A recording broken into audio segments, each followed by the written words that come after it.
একদম বাঙালি খাবারই চাই। বাঙালি খাবারই সবসময়। আমার ওখানে যে মানে কুক আছে সেও বাঙালি, মানে রান্নার লোক একদম বাঙালি।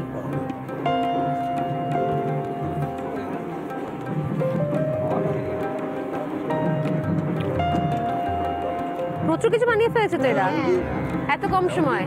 সন্ধ্যেবেলা আমার বাড়িতে কেউ আসলে হ্যাঁ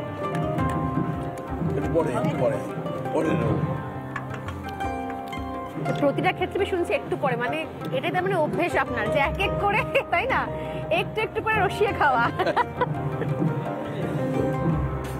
সন্ধ্যেবেলা বাড়ি থেকেও আসলে হ্যাঁ মোস্ট অফ দ্য ডেতে আমার মেনু হচ্ছে মুড়ি মাখা। মুড়ি মাখা এখনো? মানে দিল্লির বাড়িতেও অবাঙালিদেরও আমি খাওয়া করাই। ছোটবেলাটা কোথায় কেটেছে আপনার? ছোটবেলা বাঁকুড়া আর হুগলি। বাঁকুড়াতেই? হুগলি মাওবাড়ি। হ্যাঁ হুগলি। বছরে 1.5 মাস মতো থাকতাম। আচ্ছা, এটা কিন্তু আমাদের মানে আমরা বলি কি আমাদের এদেশীয়দের টাইপ, মানে আমরা আস্তে আস্তে একটা একটা করে পদ এইভাবে খেতে খেতে যাই। আপনি কি ঘটিন নাকি? আমি আসলে বাঙাল। হ্যাঁ বাঙাল, বাবা বাঁকুড়ায় বাঙাল তো চট করে দেখতে পাওয়া যায় না সেরকম। তো আমার জন্ম অর্থে তো আমি ঘটি। আমি জন্মেছি হুগলিতে। আচ্ছা, তাহলে আরো আগে, তাহলে মানে ওপর বাংলা কানেকশনটা অনেক পুরনো, তাহলে অনেক পুরনো।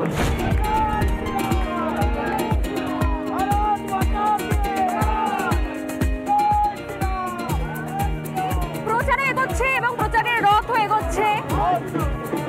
দুপুরের বিরতির পর এবার একটুখানি নতুন উদ্যমে আমরা আস্তে আস্তে এগিয়ে যাচ্ছি এই প্রচারের মধ্যে, কারণ এই রাস্তাঘাট এগুলো ডক্টর সরকারের ভীষণ রকম ভাবে চেনা জানা, কিন্তু রিপাবলিক বাংলার এই নেতার সাথে ভোটের পথে একটু অন্য রকম ভাবে কোথাও হচ্ছে।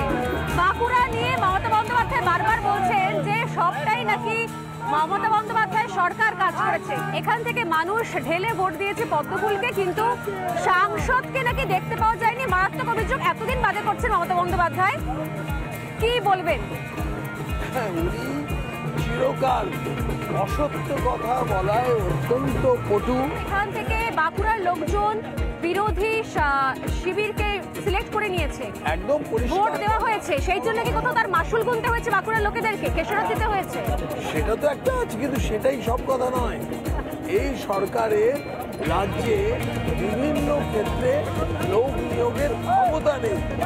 ডাক্তার, নার্স, পুলিশ, শিক্ষক, কোথাও নিয়োগের কোনো ক্ষমতা নেই। এরকম এই প্রচারের অভিজ্ঞতাটা কেমন ডাক্তারবাবু? এই প্রচারের অভিজ্ঞতাটা কেমন? এই প্রচারের অভিজ্ঞতা, হ্যাঁ এই যে এটা তো দিনের পর দিন চলছে, আর অসাধারণ, প্রত্যেক দিন নিত্য নতুন অভিজ্ঞতা আসছে। যেমন আজকে, আর এই যে সাংবাদিক যে গাড়ি চালিয়ে নিয়ে যাচ্ছে, এই এক্সপেরিয়েন্সটা কেমন? এটা তো দারুণ দারুণ।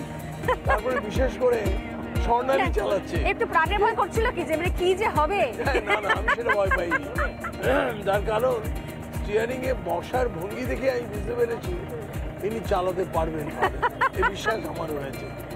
কিন্তু আমার এই গাড়ি চালানোর অভিজ্ঞতা একদম প্রথম। একটা পার্সোনাল কোয়েশ্চেন করি একদম, যদি কখনো পালাবদল হয়, আপনারা যেটা আশাটা করেন সব সময়তে, তাহলে কি আমরা রাজ্যের স্বাস্থ্যমন্ত্রীর ভূমিকায় সুভাষ সরকারকে দেখতে পারি?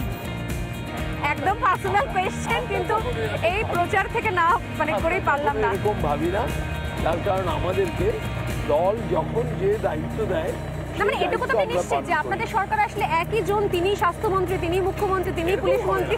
এরকম হবে না, একই ব্যক্তি মুখ্যমন্ত্রী, একই ব্যক্তি স্বাস্থ্যমন্ত্রী, একই ব্যক্তি পুলিশ মন্ত্রী, এটা কোনো মতেই হবে। স্বাস্থ্য থেকে শিক্ষা, আর তার সঙ্গে একেবারেই ইউনিক প্রচার শেষে আমরা আস্তে আস্তে এবার আবারও ব্যাক করছি। অনেকগুলো গ্রাম, একটা করে কতগুলো গ্রাম ঘুরলাম ডক্টর সরকার? আমরা 16টা গ্রাম, আমার তো নিজের বিশ্বাসই হচ্ছে না। একটা ইউনিক প্রচারের সাক্ষী আমরাও, রিপাবলিক বাংলা। এবং এই প্রচার করতে করতে পরন্ত রোদে বিকেলবেলা, প্রায় বেলা গড়িয়ে বিকেল গড়িয়ে এবার পরন্ত বিকেলের আলো মেখে সন্ধ্যের দিকে আমরা এগোচ্ছি। বাঁকুড়ায় গ্রামে ঘুরে ঘুরে, একেবারে গ্রামের নিজস্ব লোক, যেখানে যতটুকু যারা স্বেচ্ছায় এই মিছিলে থাকতে চাইছেন, পতাকা নিয়ে বেরোতে চাইছেন, শুধুমাত্র তাদেরকে নিয়েই সুভাষ সরকার জোর কদমে প্রচার সারছেন।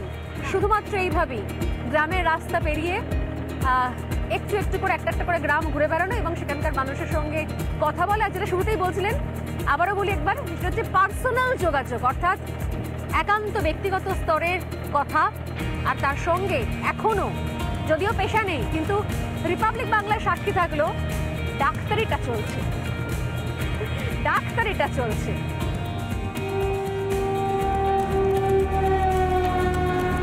তেসরা কাজুরিডাঙ্গা হল্ট, যে হল্ট হওয়ার কথা ছিল অনেক আগে অনেক এখানকার নির্বাচিত সাংসদরা যারা সংসদে গিয়েছিলেন তারা করে উঠতে পারতেন, কিন্তু ঘটনাচক্রে বাঁকুড়ার মানুষজন এই হল্ট পায়নি। কিন্তু শেষ পর্যন্ত যেখানে দাঁড়িয়ে রয়েছে আমরা দেখতে পাচ্ছি নবনির্মিত একদিকে টিকিট কাউন্টার এবং অন্যদিকে রেল স্টেশন। সেটা কি করে সম্ভব হলো? প্রত্যেক ক্ষেত্রে তো শুনতে পাওয়া যাচ্ছে যে সবকিছু রাজ্য সরকার করে দিয়েছে, তাহলে এই হল্ট, এই স্টেশন, এই এত কাজ হলো কি করে? আমাদের সঙ্গে রয়েছেন এখানকার বিদায়ী সাংসদ ডক্টর সুভাষ সরকার। ডক্টর সরকার, একবার আপনাকে ডাকবো এখানে। এর আগেও অনেক দফায় অনেক সাংসদ এসেছেন গেছেন, কেউ কেউ অনেকবারে সাংসদ ছিলেন, কিন্তু যেটা দীর্ঘ প্রতীক্ষিত এই হল্ট, সেটা কখনো কাজ শেষের পথে, মানে এই হল্টের মুখ কেউ দেখে উঠতে পারেনি। ফাইনালি হয়েছে, যদি মমতা বন্দ্যোপাধ্যায় বলছেন যে এই বাঁকুড়ার জন্য যা কিছু করার সবই উনি করে দিয়েছেন, তাহলে এই হল্ট কিভাবে হলো? 47 বছরের মানুষের ডিমান্ড, কিন্তু এই হল্ট স্টেশন, এমনকি বাসুদেব বাবু যখন রেলওয়ে স্ট্যান্ডিং কমিটির চেয়ারম্যান ছিলেন তখনও এই ডিমান্ড ছিল, হয়নি। মাননীয় মুখ্যমন্ত্রী যখন রেলমন্ত্রী ছিলেন তখনও এই ডিমান্ড ছিল, কিন্তু হয়নি। অবশেষে মানে ঈশ্বরের এটা লিখন ছিল যে আমার হাত ধরেই এই বাঁকুড়া কেশরা কাজুরিডাঙ্গা হল্ট স্টেশন এটা উদ্বোধন হবে। প্রায় পুরো মানে তৈরি হয়ে গেছে, শুধুমাত্র মডেল কোড অফ কন্ডাক্টের জন্যই উদ্বোধনের অপেক্ষা। মানে তাহলে এটা তাহলে খুব তাড়াতাড়ি, মানে জাস্ট নির্বাচনের পরপরই তাহলে উদ্বোধন করা সম্ভব হবে, তাই তো? নিশ্চিত হবে। এবং এটা আমি এদিকে আপনাকে রাখবো, যদি এটা উদ্বোধন হয়ে যায় সেক্ষেত্রে তো একটা বিষয় স্পষ্ট হয়ে যাবে, যারা এখানে হাসপাতালে চিকিৎসা নিতে আসছেন তাদের জন্য একটা বিশাল সুবিধা হবে। হাসপাতালে চিকিৎসা নিতে আসা ছাড়াও এখানে 27টা অফিস আছে এবং মানে স্কুল কলেজ সব আছে, সেখানের সমস্ত যারা নিত্যযাত্রী তাদের ভীষণভাবে সুবিধা হবে। তারা এসে সরাসরি এই স্টেশনে নামবে আর এখান থেকে পায়ে হেঁটে চলে যাবে।